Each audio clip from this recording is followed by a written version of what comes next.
Assalamualaikum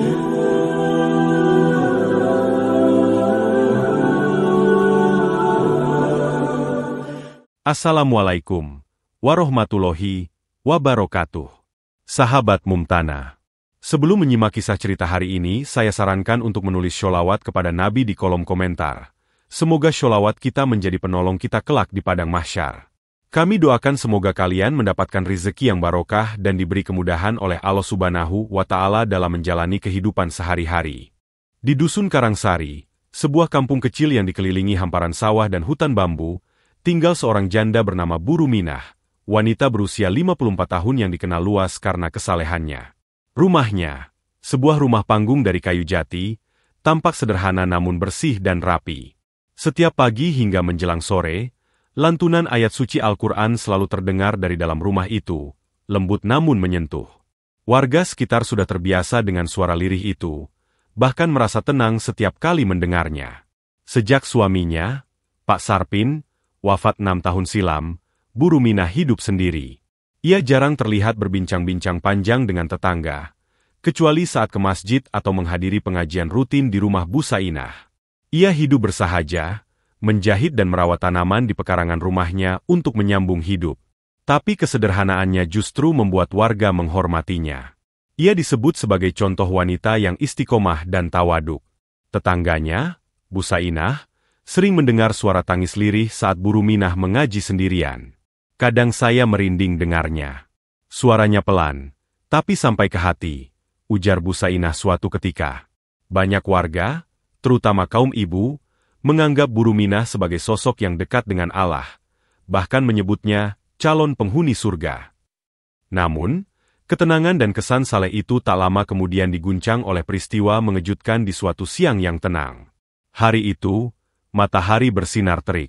Jam dinding menunjukkan pukul 15.20. Azan asar baru saja berkumandang dari masjid di ujung dusun. Biasanya, pada waktu seperti itu, suara lantunan ayat Al-Quran dari rumah Bu Ruminah perlahan berhenti. Ia akan bergegas mengambil air wudhu lalu berjalan ke masjid kecil tak jauh dari rumahnya. Namun, siang itu berbeda. Tak ada suara langkah. Tak ada decit pintu. Tak ada suara sandal kayu yang berderak di anak tangga rumahnya. Bu Sainah, yang rumahnya tepat di seberang, merasa ada yang aneh. Ia berdiri di beranda, memandangi rumah panggung itu. Hening. Terlalu hening. Padahal beberapa menit sebelumnya, ia masih mendengar lantunan surah An-Nisa dari dalam. Merasa khawatir, ia memanggil, Bu Ruminah. Tapi tak ada jawaban. Dengan gelisah, ia memanggil Pak Jayusman, Ketua RT, dan 2 pemuda desa, Fikri dan Reno. Setelah beberapa kali mengetuk dan memanggil tanpa respon, mereka memutuskan masuk lewat jendela belakang. Saat mereka tiba di ruang utama, mereka tertegun. Bu Ruminah duduk bersila di atas sajadah, mushaf tua terbuka di pangkuannya. Wajahnya tenang, mata terpejam, dan senyum tipis masih menghiasi bibirnya. Tak ada tanda-tanda kesakitan. Hanya ketenangan yang ganjil. Innalillahi wa inna ilaihi roji'un, bisik Pak Jayusman pelan. Suasana menjadi hening dan penuh duka. Kepergiannya terasa damai, namun terlalu sunyi, seolah menyimpan sesuatu yang belum selesai. Menjelang sore, rumah Bu Ruminah mulai dipenuhi warga yang datang untuk takziah. Jenazahnya telah dibaringkan di ruang tengah dengan kain putih menutupi tubuhnya. Beberapa ibu-ibu mulai mempersiapkan air dan perlengkapan untuk memandikan jenazah. Suasana awalnya tenang, penuh haru dan zikir lirih. Namun tidak lama kemudian, sesuatu yang ganjil mulai terasa. Saat Bu Lastri, salah satu ibu yang biasa memandikan jenazah di kampung itu, membuka kain penutup untuk memulai prosesi, ia tiba-tiba menahan napas. Ini bau apa? Gumamnya dengan alis berkerut. Dalam hitungan menit, aroma menyengat seperti daging busuk memenuhi ruangan. Satu persatu warga yang berada di dalam mulai menutup hidung. Bau itu tajam, menyiksa, dan sangat tidak wajar untuk jenazah yang baru beberapa jam meninggal. Tak hanya itu, perubahan pada tubuh Bu Ruminah pun mulai tampak. Wajahnya yang tadi tampak damai mulai menghitam. Kulitnya yang pucat berubah gelap, seperti terbakar dari dalam. Jari-jarinya menegang kaku dan membiru. Ibu-ibu yang hendak memandikan jenazah mulai mundur perlahan. Beberapa bahkan keluar sambil menangis ketakutan. Pak Ustaz Mahfud, yang diminta memimpin prosesi, berusaha menenangkan suasana. Namun ia sendiri tampak gelisah. Ia memeriksa tubuh Bu Ruminah, lalu menatap mushaf tua di sampingnya. Baru beberapa jam wafat, tapi seperti sudah berhari-hari, gumamnya lirih. Ketenangan yang menyelimuti awalnya, kini berubah menjadi kecemasan. Bisik-bisik mulai terdengar. Ada sesuatu yang tak biasa dengan kepergian Bu Ruminah. Sesuatu yang membuat semua orang bertanya-tanya. Ada apa di balik senyuman terakhir itu?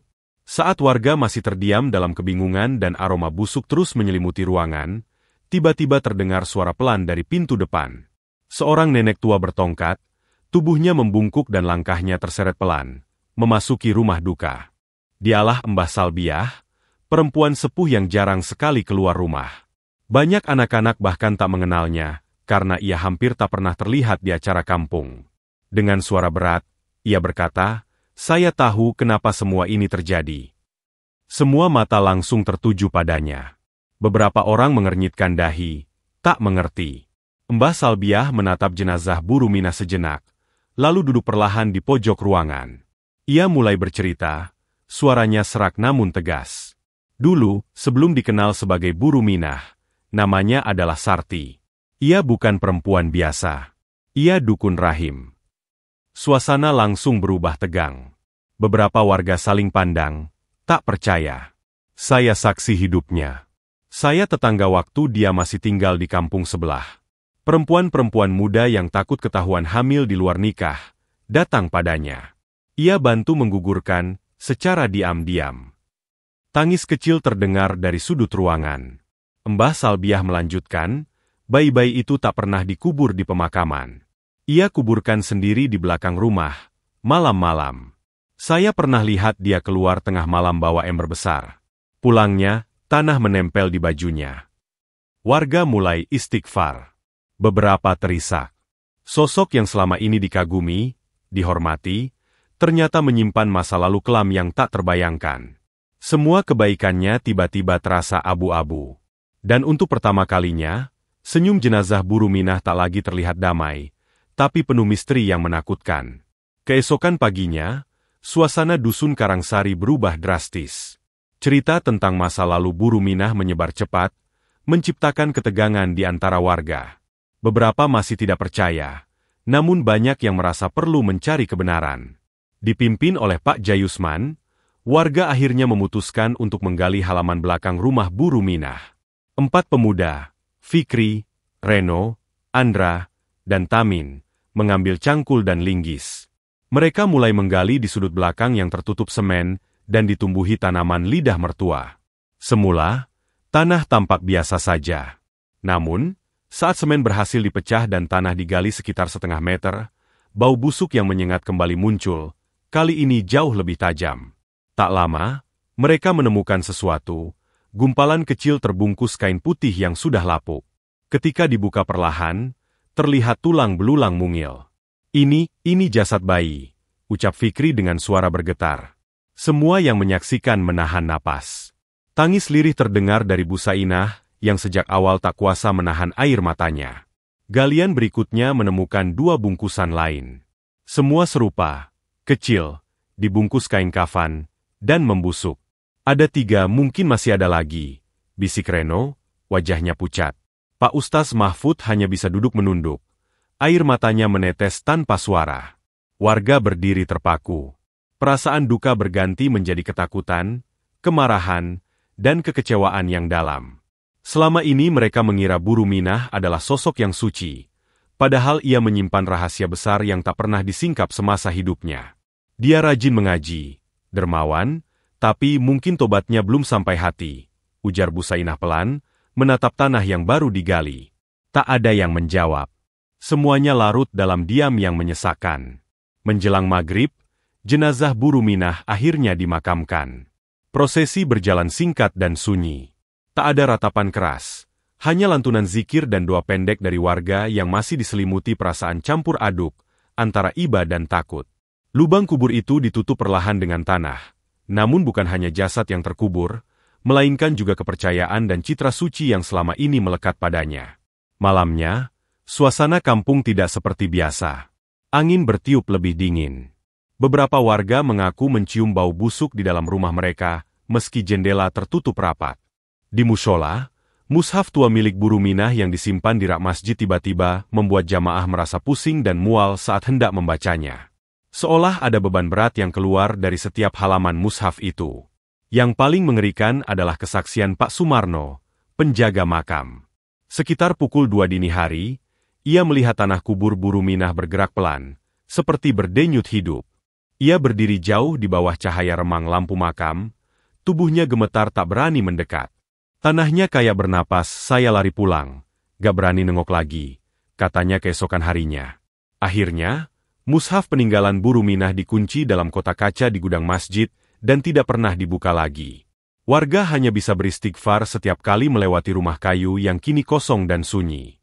Pak Ustaz Mahfud menutup malam itu dengan pesan yang membekas. Jangan tertipu dengan amal yang tampak. Allah menilai hati, bukan sekadar bacaan atau suara. Jika dosa tak benar-benar ditobatkan, kebaikan pun bisa tertelan oleh gelapnya masa lalu.